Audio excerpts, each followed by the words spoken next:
렉서스로 차를 바꿨어요.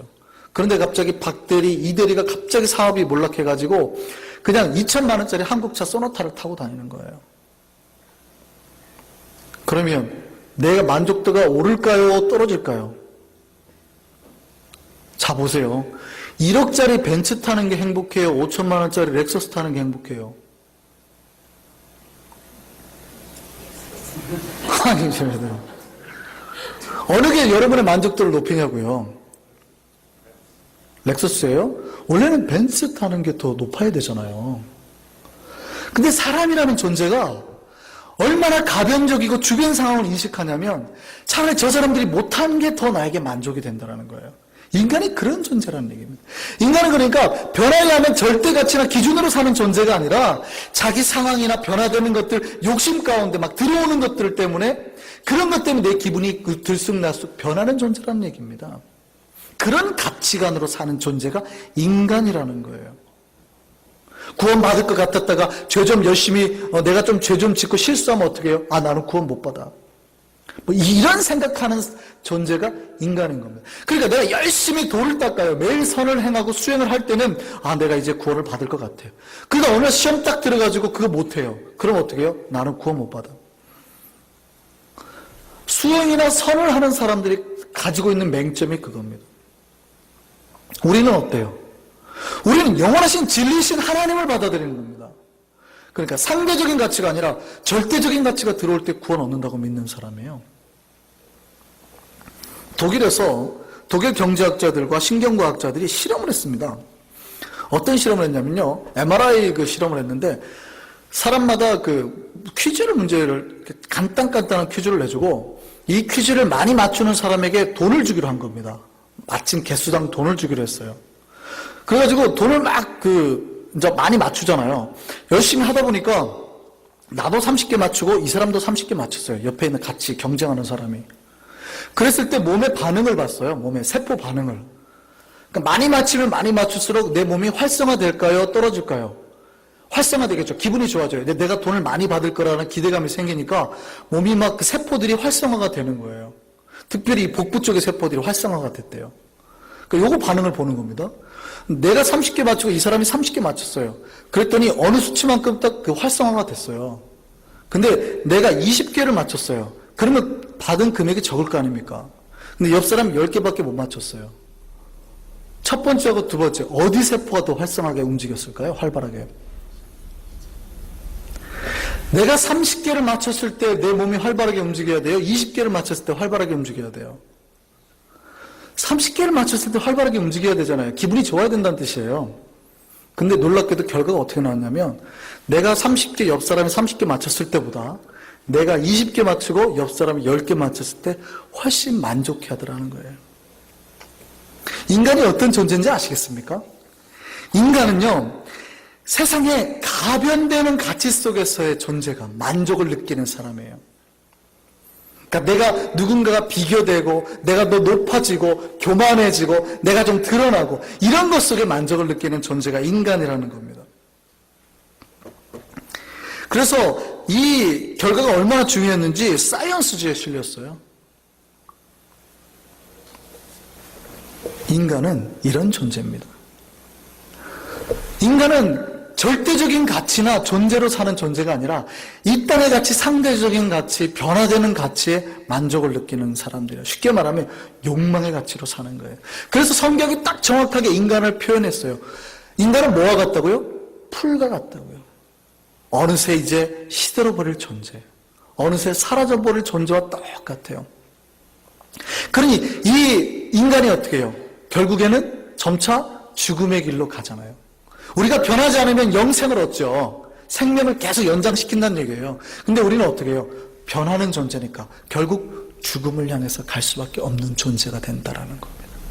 그럼 여러분, 영생할 수 있는 방법이 뭡니까? 영원한 생명에 보톡스를 맞으면 되죠. 그러니까 영생수를 마시면 된다고요. 영원히 살 물을 마시면 된다고요. 불로장생수를 마시면 된다고요.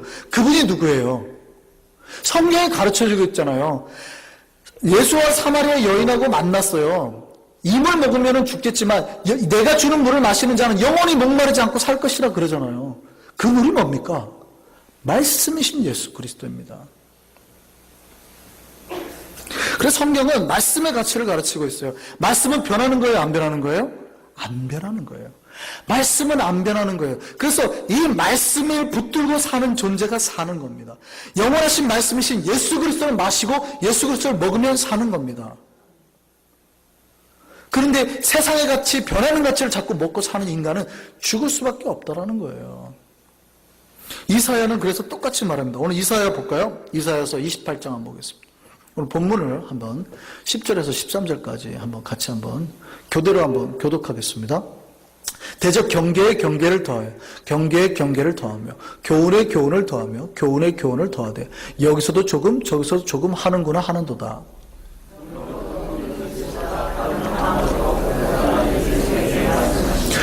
전에 그들에게 이르시기를 이것이 너희 안식이요 이것이 너희 상쾌함이니 너희는 곤비한 자에게 안식을 주라 하셨으나 그들이 듣지 아니하였으므로 경계에 경계를 더하며 경계에 경계를 더하며 교훈에 교훈을 더하며 교훈에 교훈을 더하고 여기서도 조금 저기서도 조금 맞아. 그들이 가다가 뒤로 넘어져 부러지며 걸리며 붙잡히게 하시리라. 이 말은 어떤 내용이냐면요. 좀 어렵죠. 무슨 내용이 좀 어렵죠. 이사야가 이스라엘 백성들에게 설교를 했습니다. 하나님의 말씀을 가지고 대언을 했습니다. 그런데 이사야가요, 되게 설교를 못했나 봐요. 그러니까 혀가 아마 좀 말 더듬었던 것 같습니다. 그러니까 이렇게 한 거죠. 경계에 경계를 더하면 이게 무슨 내용이냐면, 여러분 삶을 돌이키셔야 돼요. 여러분 계속 그렇게 살면 하나님 여러분 심판하십니다. 이렇게 말하는 거예요. 그리고 논리가 없었어요. 여기서도 조금 저기서도 조금 논리가. 왜냐하면 하나님이 심판하시는 이유가 하나님은 왜냐하면 정의롭고 또 하나님은 또 여러분 잘 지켜야 돼요. 여러분 왜냐하면 하나님 여러분 얼마나 사랑하시는데. 그러니까 논리가 없는 거예요. 이사야가 어떻게 설교했는지 아시겠어요? 말 더듬는데 논리도 없이 이 말 조금 했다가 저 말 조금 했다가 하나님의 말씀을 대화를 전하긴 하는데 그 설교를 되게 못한 거예요. 그러니까 이스라엘 백성들은 어떻게 받아들입니까? 서기관들이나 율법학자들이 야 그게 설교냐 그게? 말 더듬는 놈이 우리한테 설교하고 있다고 지금 여기서 조금만 이게 지금 주제에 맞아? 이러고 있는 겁니다. 그때 하나님이 뭐라고 그러시는 거예요? 13절 다시 한번 볼까요? 여호와께서 그들에게 말씀하시되 지금 이사야가 더듬는 그대로 하는 거예요. 경계에 경계를 더하며 경계에 경계를 말 더듬는 거예요. 교훈에 교훈을 더하며 교훈에 교훈을 더하고 하나님께서 이사야가 하신 그대로 하고 여기서도 조금 저기서도 조금 해가지고 그들이 그 말대로 가다가 뒤로 넘어지고 부러지고 걸리고 붙잡히게 하시리라. 이사야가 말씀하신 그대로 하나도 빼지 않고 다 응답되게 이루어지게 하시겠다라는 거예요. 말씀은 변하지 않기 때문이에요.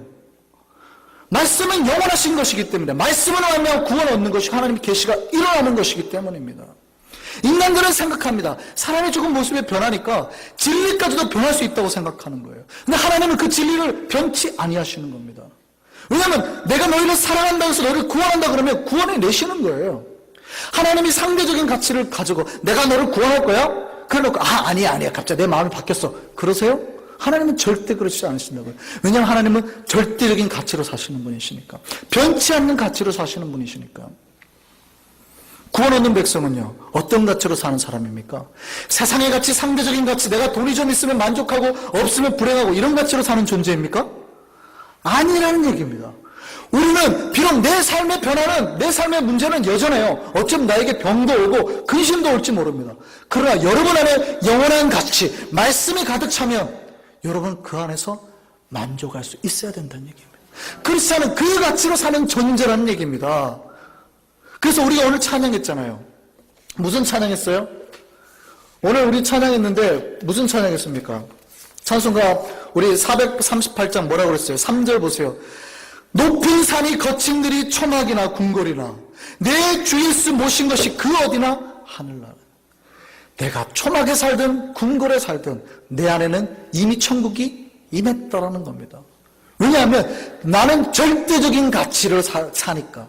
상대적인 가치가 나에게 어떤 변화를 줄 수 없으니까. 나는 말씀 붙들고 사는 존재니까. 나는 이미 구원받은 존재이니까.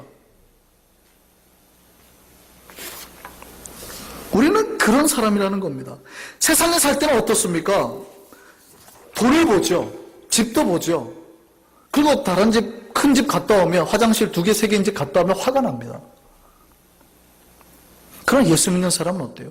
그런 것들이 나에게 영향을 주질 않아요. 왜냐하면 비교할 수 없는 게 있으니까. 비교할 수 없는 게 있으니까. 여러분이 아무리 가난해도요, 여러분이 다른 집보다 좀 가난해요. 근데 여러분 안에는 대대로 물려 내려오는 집안에 상상할 수 없는 다이아몬드 이만한 게 있어요. 집안에 숨겨져 있어요. 비록 팔지는 못하지만. 그럼 여러분이 그 안에서 불행하다고 생각할까요? 내가 비록 니들보다 이런 데 살지만 나는 니들이 상상할 수 없는 비밀이 있어. 이러지 않겠어요? 내가 못 팔아서 지금만 팔면 니들은 값도 안 돼. 이러지 않겠어요? 예수 믿는 사람은 그런 거예요. 당신네들이 비록 그렇게 화려하게 세상에 변화되는 가치로 살지만 나는 당신들은 상상할 수 없는 진리의 가치가 있다는 거예요. 그걸로 사는 인생이 예수 믿는 사람입니다. 세상 사람들은 사돈이 땅에 사면 배가 아파요. 우리는요, 그런 게 나한테 아무런 영향을 주지 못한다는 겁니다. 나는 그 사람이 땅 산 것보다 훨씬 넓은 가치 보화가 내 안에 있으니까. 내 안에 누가 계셔요? 말씀이신 예수 그리스도가 계세요. 그래서 그 영원한 진리이신 예수가 나를 가르치시고 인도하신다는 얘기입니다. 그럼 우리가 부족한 게 있어요? 없죠.